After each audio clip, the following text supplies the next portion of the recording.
Thanks for downloading a 3CR podcast. 3CR is an independent community radio station based in Melbourne, Australia. We need your financial support to keep going. Go to www.3cr.org.au for more information and to donate online. Now stay tuned for your 3CR podcast. Evil minds that plot destruction, sorcerer of death's construction, in the fields of bodies burning, as the war machine keeps turning, death and hatred to mankind, poisoning their brainwashed mind. Welcome to the Anarchist World This Week, broadcast across Australia on the National Community Radio Satellite. Listen to the Anarchist World This Week, Australia's sacred cow slaughterhouse. Listen to analysis of local, national, international events. Listen to analysis you'll never hear anywhere else.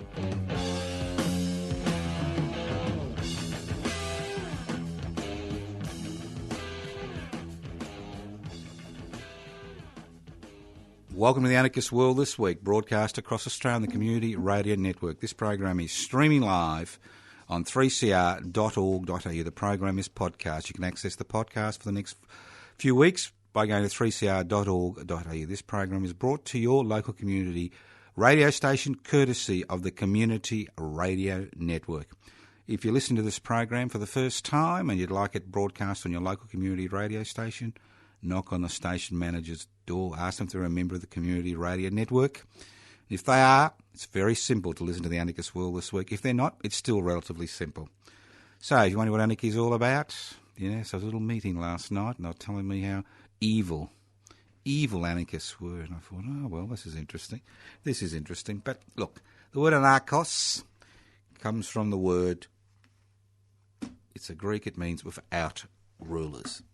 Simple concept. It's the concept that people are able to organise their own lives without rulers. What are the two things which give rulers power, which gives them the power to dictate other people's lives? Very simple. Inequalities in power, inequalities in wealth.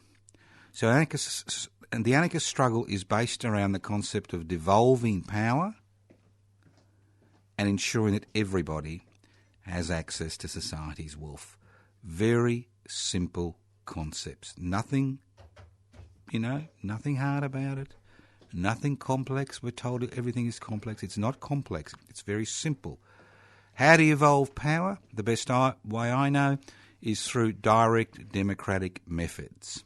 The people involved in the decision make that decision, then elect or appoint delegates to coordinate those decisions at a local, regional and national levels. And how do you break down inequalities in wealth? By holding wealth in common and creating a society which is based on the satisfaction of real, not manufactured human needs. So it's very simple. So, if you think these concepts are good concepts, well, you're an anarchist. Sorry to tell you, you're an anarchist. Anarchist. Anarchos, society without rulers. Now, while everybody else kind of starts to wind down towards Christmas, we start to wind up.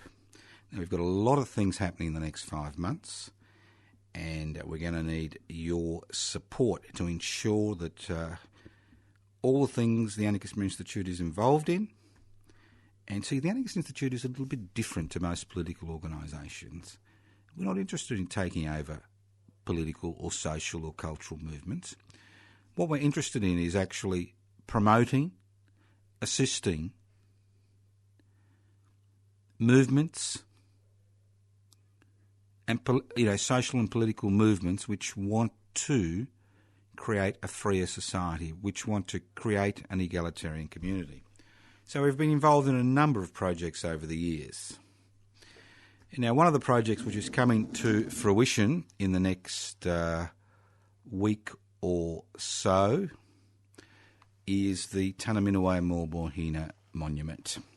Now, those of you who chance to find yourself in the Melbourne CBD over the next few weeks, pop down to the corner of Victoria and Franklin Street, where we normally have the commemoration since 2004, and you'll see the monument is coming along in leaps and bounds. Leaps and bounds. The monument, the official opening, which is being run by the Melbourne City Council, the official opening will be at 2 p.m. on Sunday, the 11th of September. That's right, Sunday, the 11th of September. And each and every one of our listeners is invited to that official opening via the Tannaminaway Maulboyheenner Commemoration Committee. Now, this project began in the dark days of the Howard era, when the Murdoch media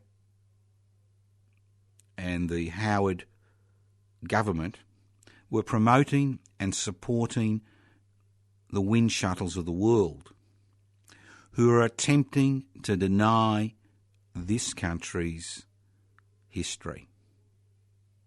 And the battleground, once again, was Tasmania. The very place Tannaminaway Maulboyheenner came from. And in 2004, as a direct reaction to the denials and outright lies which were being peddled by mainstream Australia in an attempt to water down the native title High Court judgment in 1992 that found that Indigenous Australians, both Aboriginal and Torres Strait Islanders, had rights to land in law because of their prior occupation of this land. And for 10 years they attempted to water down that judgment because the direct consequences of that judgment are not just native title, but the direct consequences of that judgment extend to treaty, extend to compensation, extend to the repatriation of resources which were stolen during the frontier wars. So radical elements in Melbourne, both Indigenous and non-Indigenous, came together with the express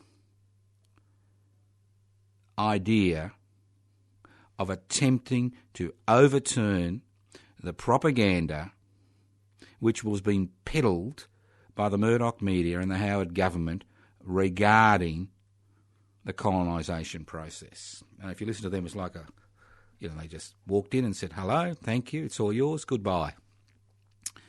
The Tannaminaway Maulboyheenner Commemoration Committee has been functioning since 2004, and every year on the 20th of January we have been holding a commemoration at the site the execution took place, at the time the execution took place, the 20th of January. We had four main aims at that particular point in time. One, to bring this story to the public's attention, because this was a classical story regarding the frontier wars. This wasn't just your little massacre, which was hidden, out of sight, out of mind.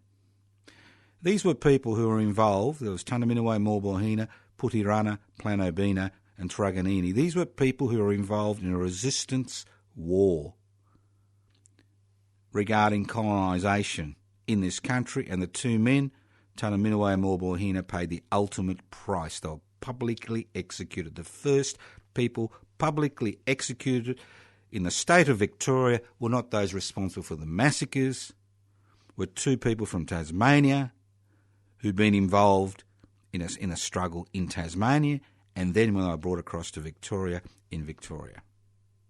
And we believed and felt that this story was pivotal to the story of this country, and to recognise the past and make amends for the past is the pathway to reconciliation.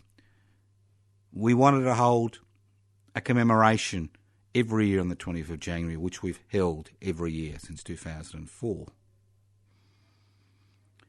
We wanted this process to kickstart a stalled reconciliation process which was based on truth and justice, not charity and denial. And we wanted a significant public monument to be established at the execution site. These were our four main aims at that particular point in time. We've added a fifth aim, which I'll talk about later on. Not in this program, in the next few weeks. Now, the struggle to create a monument was a momentous struggle. It just didn't happen. It took political action, it took direct action, it took yours truly standing as mayor for the city of Melbourne in 2008 and 2012, and I can assure you I won't be standing as mayor in 2016 because I don't need to, because the monument's been built, and raising this issue, forming political alliances and relying on the Greens members of the Melbourne City Council, especially Councillor Caffey Oak, and also a non-Green member, Councillor Jackie Watts, to continue to raise this issue, and for the Melbourne City Council 2 years ago to make the decision to allocate land at the execution site and to allocate funds to build a significant monument, and the design of the monument was arrived at through an open competition. Now, I'm very proud to be part of this movement, and I'm very proud of the other people in the Tunaminaway and Morbohina Commemoration Committee. Because the erection of this monument is not just another excuse to, find another roost for pigeons in the Melbourne CBD. Because there are pivotal moments in a country's history which have ramifications that go far beyond that moment. When the Gurindji walked off Vesties and sat down on their lands 50 years ago, it was the precursor of the modern lands right movement, and it was radical white Australians who brought the Gurindji message across to the people of Australia, who incorporated the idea of land rights as a central plank of the Labor Party policy when they were elected in 1972. When Eddie Mabo, with two co-defendants, was actually able to wrestle after a 10-year battle with the Australian government that Indigenous Australians had rights to land in law which had not been extinguished by the colonisation process for many Indigenous Australians, not all, many.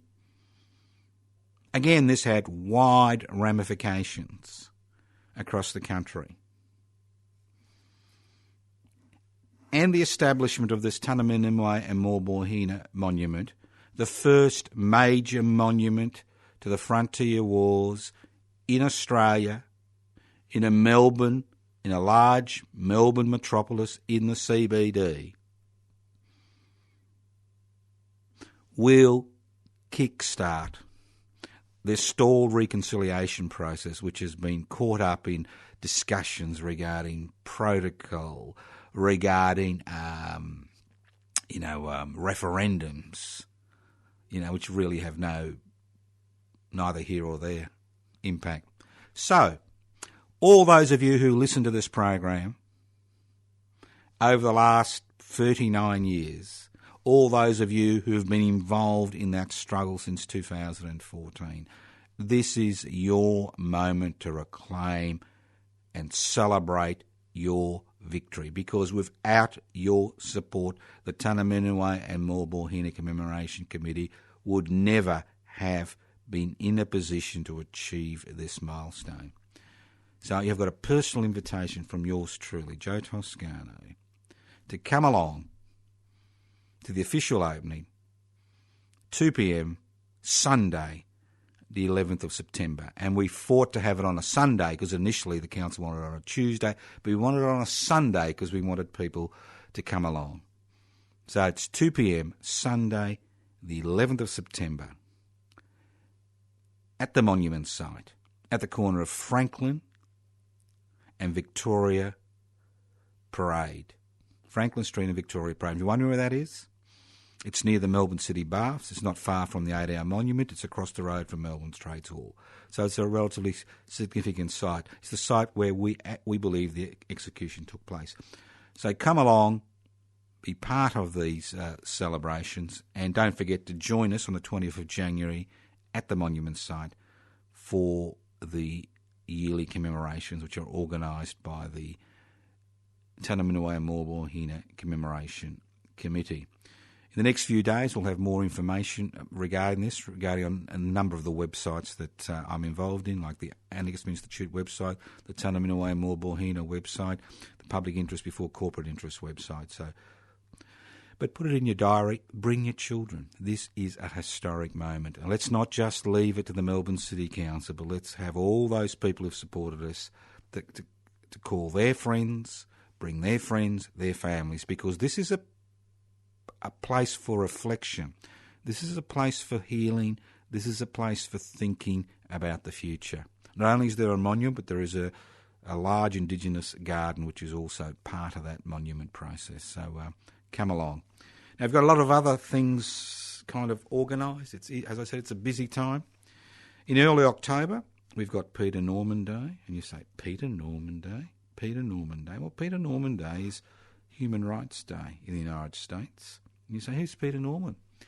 Well, during the Olympic year, you should know who Peter Norman was. In 1968,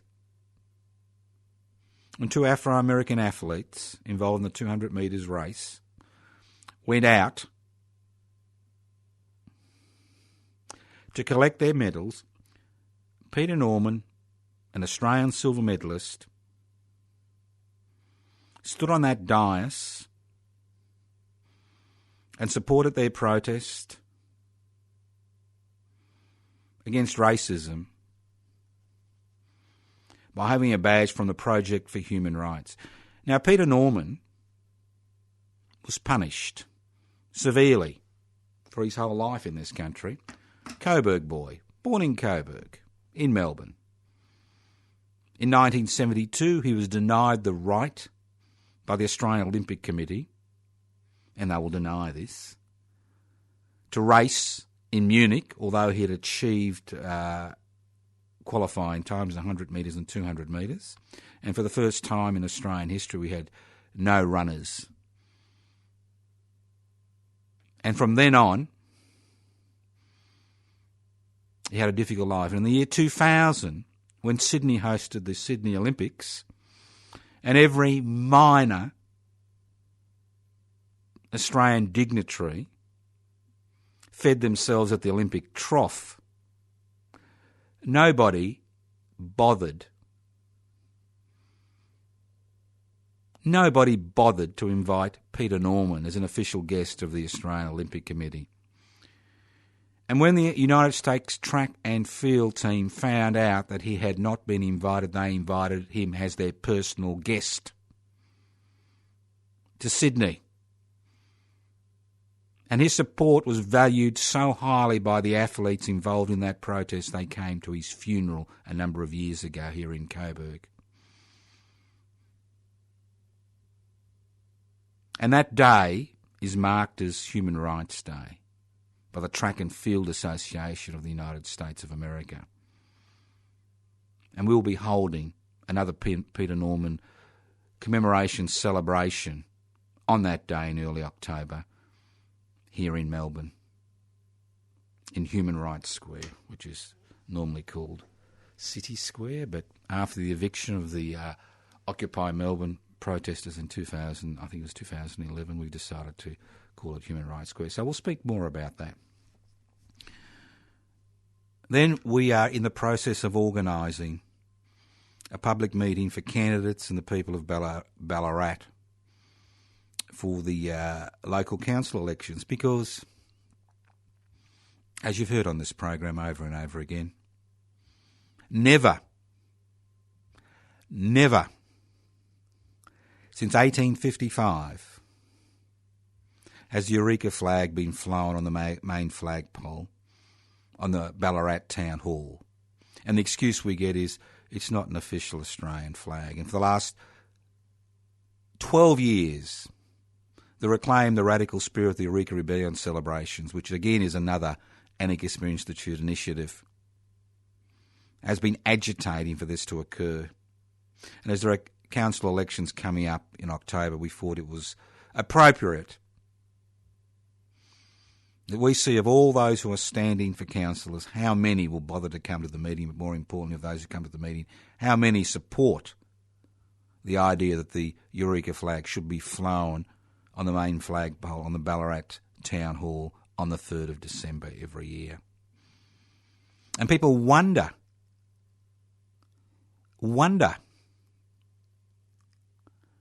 why it's so difficult.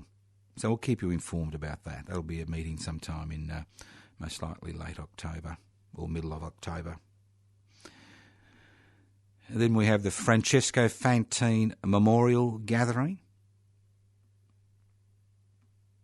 usually on the second Sunday in November at Murchison, to pay our respect to Francesco Fantine, an Italian anarchist who had immigrated to Australia in 1924, who was murdered at Camp Loveday in South Australia because of his anarchism.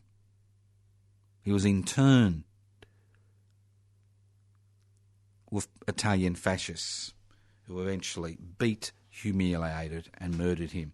He's buried at the Murchison Cemetery in a special ossuary, which actually reclaimed the bodies of all Italians who died in internment, whether they were civilians, whether they were prisoners of war, whether they were fascist, or in Francesco's case, an anarchist. So here he is, lying in state with his tormentors. So we discovered that he was buried here. He had his own individual coffin about 3 or 4 years ago, and for the last 4 years we have been going up to Murchison to pay our respects. On the day, the ossuary is open. So, and then we've got obviously the Eureka Rebellion celebrations, which are held on the 3rd of December every year, which are held by the Reclaim the Radical Spirit of the Eureka Rebellion Celebrations Committee, again an Anarchist Institute initiative. And once again, we encourage you to take the day off the 3rd of December. This is your day. Forget about the Queen's birthday. Forget about the religious holidays. Forget about the days which glorify war. But join us on the 3rd of December. And just to remind you that nominations close on the 20th of November for Eureka Australia Day medals. And for the last 7 years, we have been in the process of choosing 6 Australians or residents or people living in Australia or born in this country or who lived in this country who have made a significant contribution or a contribution to human rights, a contribution to radical change in this country. We've had many people receive the Eureka Australia Day medal, and we are looking for those people like Peter Norman, who've been ignored, marginalised, ostracised because of their radical stance, who are now vindicated as society changes and takes on those very ideas for which they paid such a high price for. So, if you know somebody, send us in writing or email us a paragraph about what they've done and a contact email or address where we can actually contact them, because this is an important, the Eureka Australia Day medal is one way of recognising those people who make a contribution who will never be recognised in the official Invasion Day and Queen's Birthday honours list, not that you'd want to be recognised in that list. And the medals are actually given out at Bakery Hill on the morning of the 3rd of December. So we'll have more. But if you want to nominate somebody, now is the time. Haven't had enough nominations. We're looking for more nominations. We're encouraging you to nominate people, because I think it's important that we nominate those people who've made that, walked that extra mile, who've made that effort, who've paid a great personal cost but have never been acknowledged, let alone honoured. And obviously there's lots of other bits and pieces. We had the Rent Collective do on Sunday at Docklands, which was very successful. As I said before, we need more West Papuan Rent Collective members in order to keep the West Papuan office going. Again, this was another Anarchist Institute initiative and continues. And it was a very simple concept. It just shows you how we get involved in things. Very simple thing. The idea is to raise the rent to pay for a decent office for the West Papuan independence movement to run their campaign, not just in this country but around the world in terms of recognition for West Papuan independence. Very simple concept. We raise the money for the rent. That's the West Papuan Rent Collective. We don't get a tax deduction. We pay the rent. They run the office. We don't tell them how to run the office. We don't tell them about their campaigns. Our only function is to pay the rent. And it's been an exceptionally successful initiative, which is now it's over 2.5 years old. We now see the West Papua independence movement being recognised by the Melanesian Spearhead Group. And now they are in the process of attempting to have the question of West Papua placed on the United Nations Decolonisation Committee. And they will have success. And this office has been pivotal in their campaigns. And it is supported by ordinary people in this country, pensioners, elderly people, young people, workers, unemployed, who are willing to donate $1 a day to the Rent Collective. So if you want to be part of this great initiative, and we need at least another 6 members in the next 2 to 3 weeks, give me a call on 0439 395 489. I do answer calls within 24 hours. I can't promise I'll do it straight away because I'm doing lots of things, as you all know. 0439 395 489 or email me at anarchistage@yahoo.com. And another initiative, public interest before corporate interest. Now, there's the thing about change is that you use every legal means possible. Every legal means possible to institute change and carry out that change. That's the issue. Now, public interest before corporate interest was established as a direct reaction to an invitation for me to stand 2 years ago in the electorate of Frankston in the Victorian state election. And at the end of that process, I was asked, what's next? And I said, what do you mean, what's next? And obviously there was enthusiasm to create a new political party based on the concept that public interest should always be put forward before corporate interest, which is something we always talk about on this program. So public interest before corporate interest is in the process of gaining new members so that it can register as a political party for the next state election in Victoria in 2 years' time and for the next federal election in 3 years' time or earlier. We need 550 members on the electoral roll. So if you want to make a difference, and you are currently on the electoral roll, why don't you join public interest before corporate interest? Go to the website, pipsy.net, download the application form, have a look at it, you agree, join up.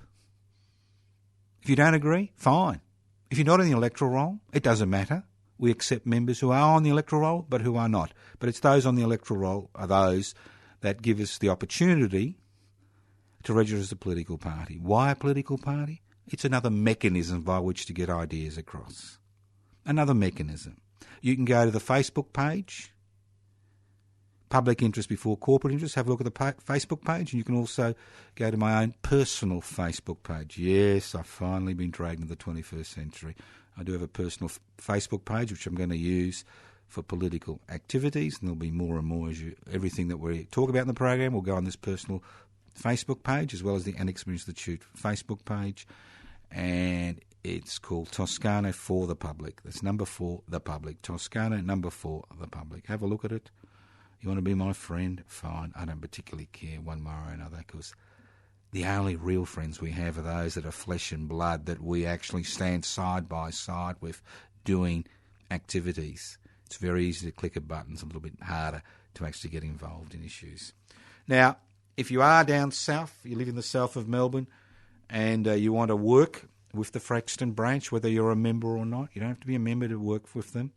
They are going to be involved in a number of actions over the next 3 months at the Bayside, or the Frankston Bayside Shopping Centre, and they'll be outside Shop G3 at 3 Station Street, Frankston Mall.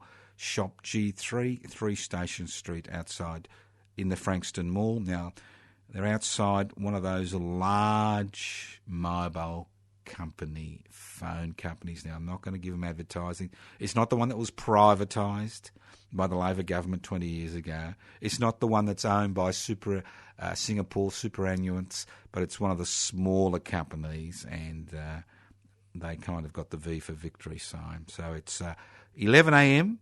to 1 p.m, starting Thursday the 18th of August, and every Thursday for the next 3 months at Frankston Mall. Shop G3, which belongs to one of those, outside Shop G3, which belongs to one of those mobile companies, starting with a V, 3 Station Street, Frankston Mall, and after 1 p.m. they'll be adjourning for discussion and coffee. So, if you're interested in putting public interest before corporate interest, interested in supporting their work, interested in joining, go down and have a chat to them. I mean, this is hard work. It is very hard work trying to engage people, in the public arena regarding what are important issues. Okay, let's move on. This is the Anarchist World This Week, broadcast across Australia on the Community Radio Network. This program has been streaming live on 3cr.org.au. The program is podcast. You can access the podcast by going to 3cr.org.au. A few interesting websites: Public Interest Before Corporate Interests, PIBCI, PIBCI.net, anarchistmedia.org, anarchistmedia.org. You can go to the Facebook page, Public Interest Before Corporate Interests. You can go to my personal Facebook page, Toscano for the Public. That's it. That's the number 4. You can ring us on 0439 395 489, 0439 395 489, and you can always write to us at Post Office Box 20, Parkville 3052. Post Office Box 20, Parkville 3052. Let's move on. It's taken half the program just to talk about the things that are going to happen in the next few months. So don't ring me and tell me nothing is happening. Nothing is happening because you're not interested in getting involved in something. Lots of things happening all over the country, and the key is get out of that chair, open the door, walk down the road, get involved with real people doing real things. Okay, let's move on.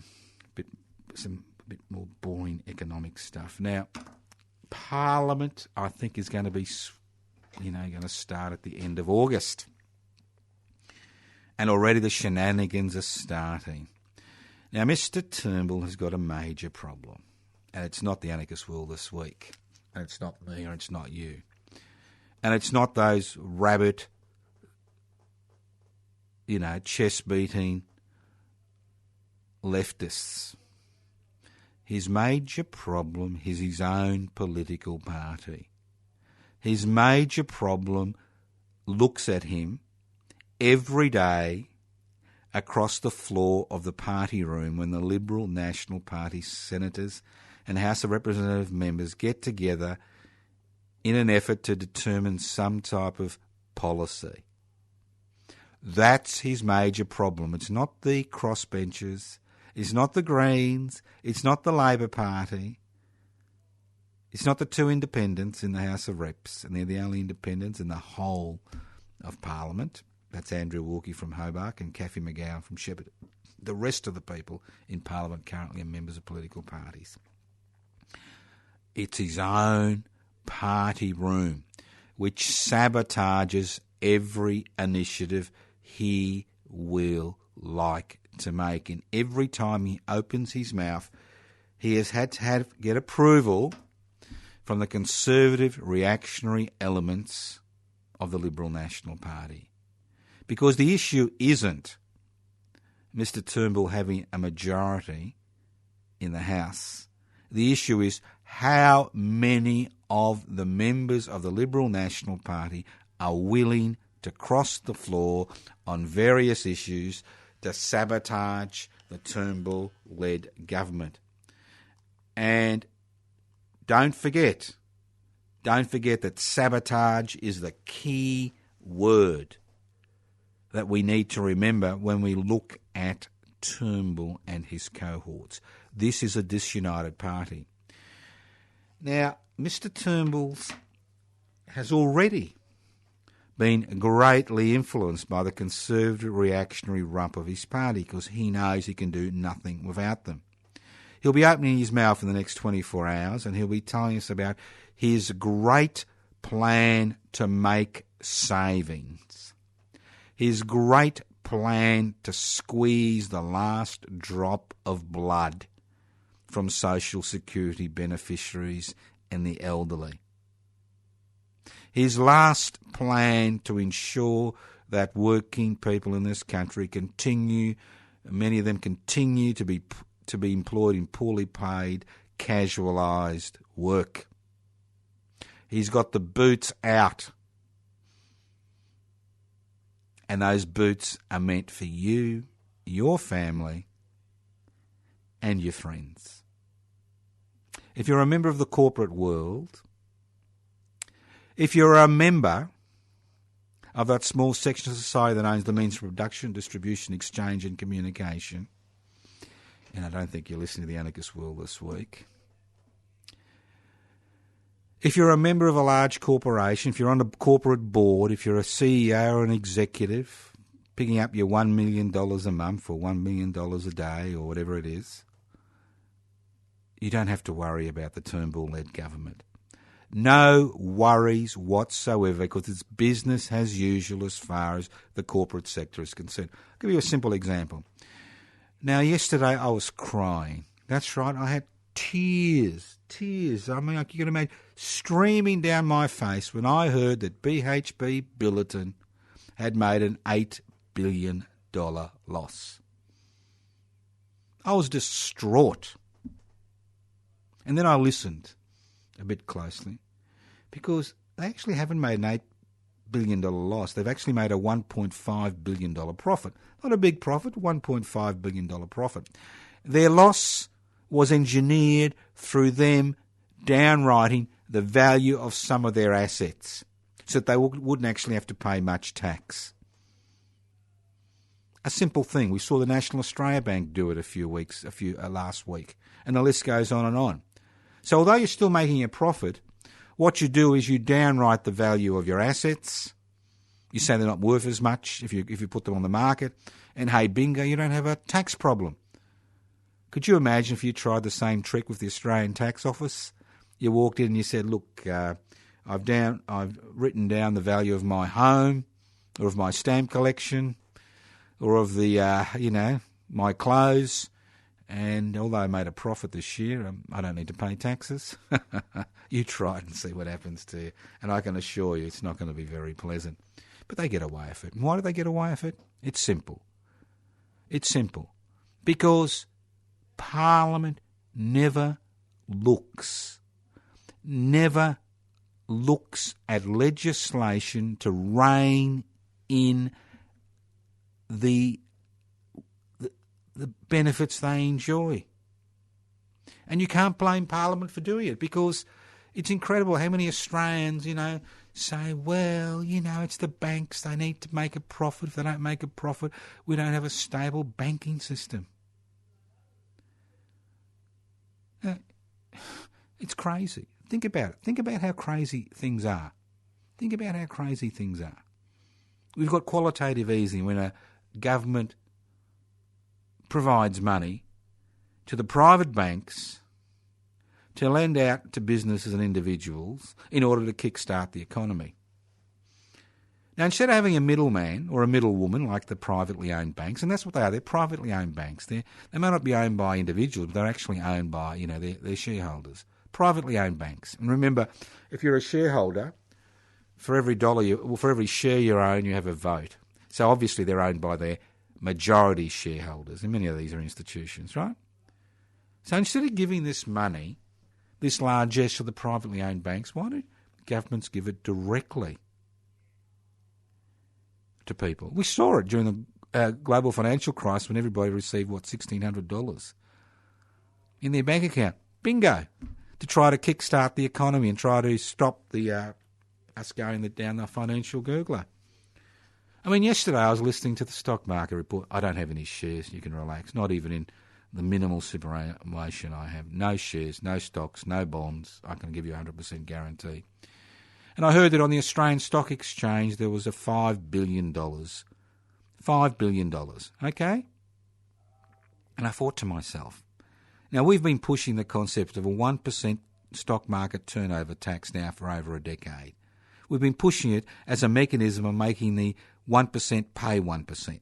Very simple concept. Now you would raise $50 million yesterday to go into the Treasury. And over a year you would raise between $15 and $18 billion, which would solve many of the issues which confront the federal government today by the introduction of just one simple tax, a 1% turnover tax on the stock market.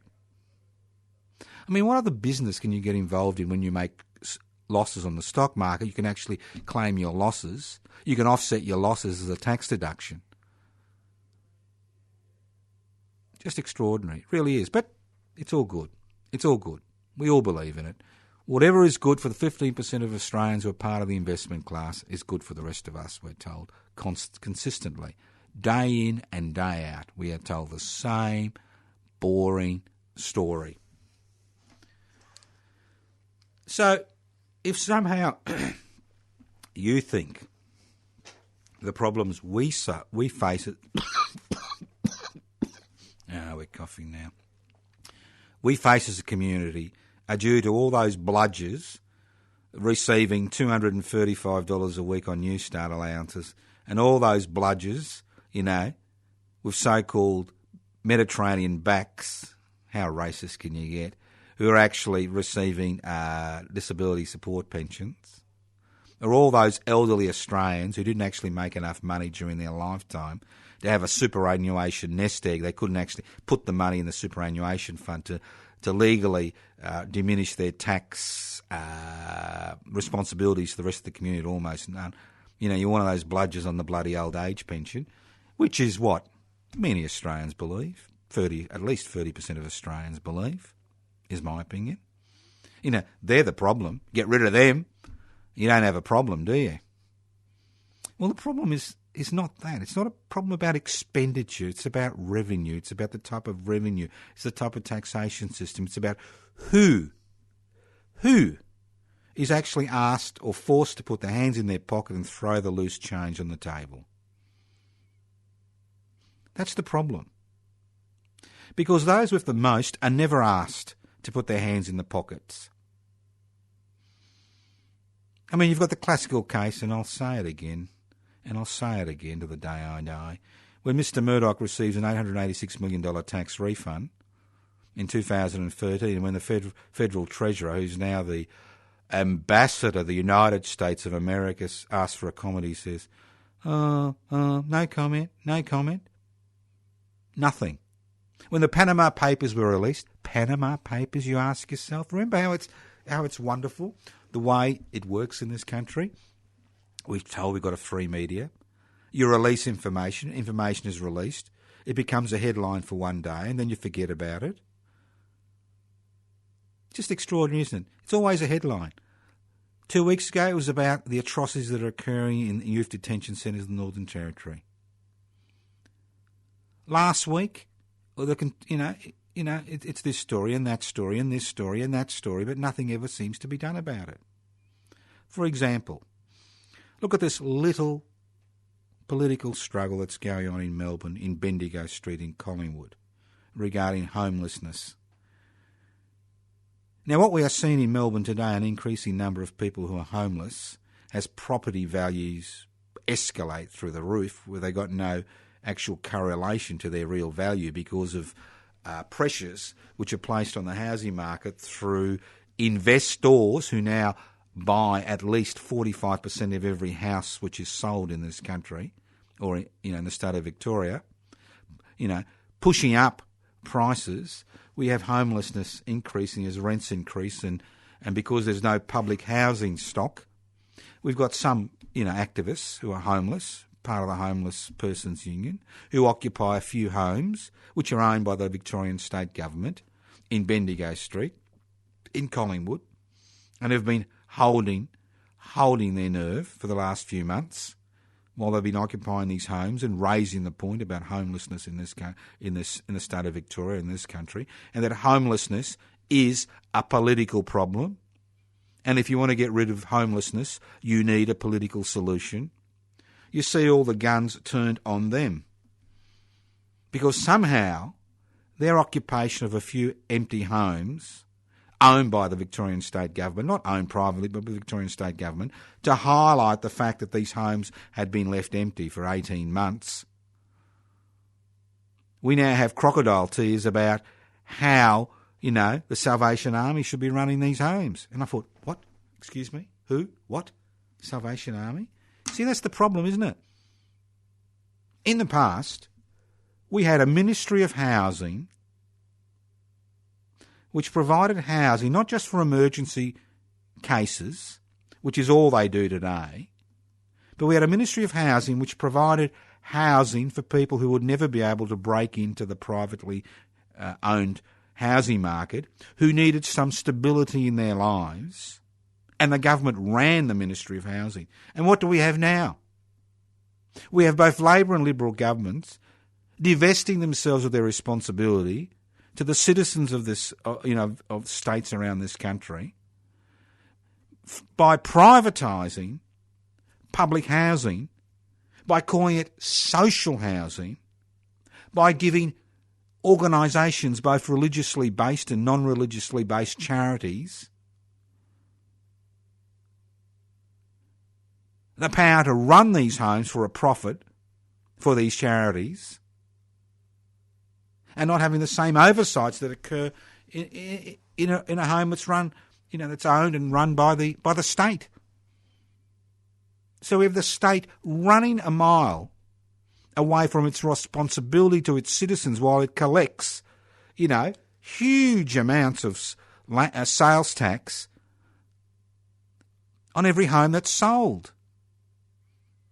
And as the median price of many homes in Victoria, especially in Melbourne, is over $1 million, ka-ching, ka-ching, ka-ching, ka-ching, ka-ching, ka-ching, every time a home is sold, another 60 or 70,000 into the coffers of the state government. And what do they do with this? They try to destroy the public housing system. They outsource their responsibilities.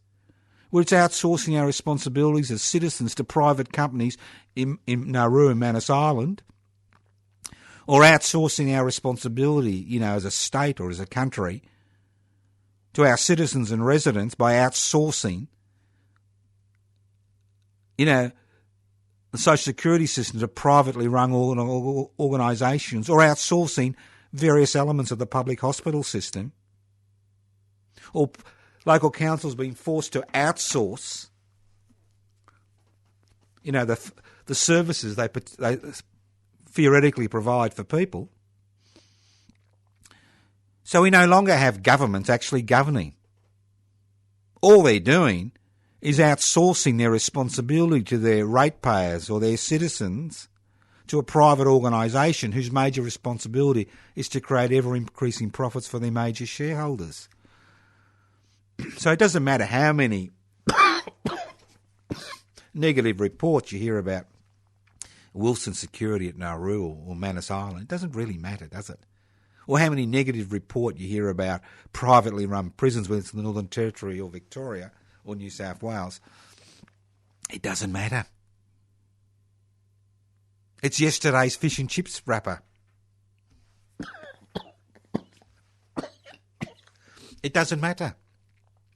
That's the dilemma we face every day, because there is no mechanism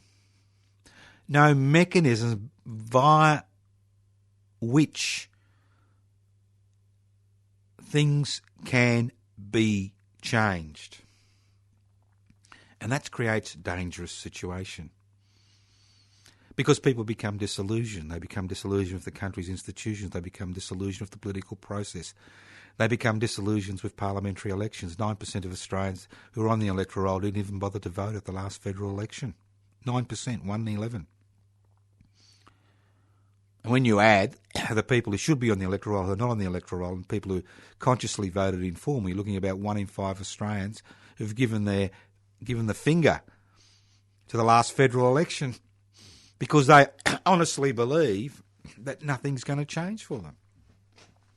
Now, whether you agree or disagree with that thing, that is the reality. And when that reality becomes a major issue, people turn to political subcultures and groups and organisations and political parties which promote the idea of a strong leader being able to resolve their problems, which point the finger at the other, the person of a different religious faith, a different colour, a different language, wears different clothes. They're the problem. You get rid of the other, the final solution, there'll never be any more problems, will there? Well, obviously, the problem isn't the other, as we all know. The problem is the fact that power and wealth is concentrated in fewer and fewer hands. And nothing highlights this more than the fact that 40 years ago, when the Labor government was dismissed on the 11th of November 1975, 1/3 of every dollar that was invested, 1/3 of the profit went to the investor and 2/3 went to the person whose labour created that profit. In 2016, 1/3 of the profit generated by an investment dollar goes to the worker, the person whose labour creates that profit, and 2/3 goes to the investor. And that's the critical difference. The world is topsy-turvy because governments, whether at the local, state or federal level, are no longer responsible to the people they represent. Their major responsibility seems to be ensuring that those who have the most continue to accumulate wealth at the expense of the rest of the community. And if there are issues regarding revenue and services, it's the services which continually come second, which leads to an increase of social issues, an increase in disillusionment, marginalisation, ostracisation, violence. Have you ever wondered why we find ourselves in such a difficult situations, both as individuals and as communities, that an increasing number of Australians are finding this isn't the promised land, this isn't the land of opportunity, this isn't the land of a fair go, this is corporate Australia, owned lock, stock and barrel by people who have only one responsibility: to create ever-increasing power and wealth for their major shareholders, irrespective of the environment, irrespective of the national interest, irrespective of the individual, irrespective of us as a collective being. Thank you once again for listening to The Anarchist World this week on your local community radio station.